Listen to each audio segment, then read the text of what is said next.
How to delete Grubhub account. Hello everybody, welcome back to my channel. Today I'll guide you on how you can easily delete your Grubhub account. Now, in order to delete your account, what you can do is you'll have to submit a request first. Now to do so, you can head into your browser. You can see I'm on the browser here. Now what you want to do is you want to search in for Grubhub delete account. Now here, once you search in for Grubhub delete account, you can see the very first option there, delete your personal information.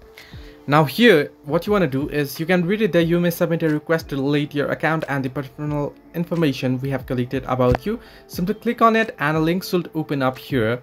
Now we'll let this load up. Once this loads up, you can see it'll ask you for data privacy. At Grubhub, you can see that delete your personal information. You may submit a request to delete your account and personal information we have collected about you. By submitting this request, you'll lose your information with Grubhub, including your account details, your order history, and all scheduled orders and such. Now what you can do is you can simply tap on submit request. You'll have to log into your account however first, and once you log in, you want to tap on delete here and your account will be deleted. So this way you can delete your Grubhub account. Hope this helped you. Do like and subscribe, and do not forget to leave a comment down below if you have any further issues.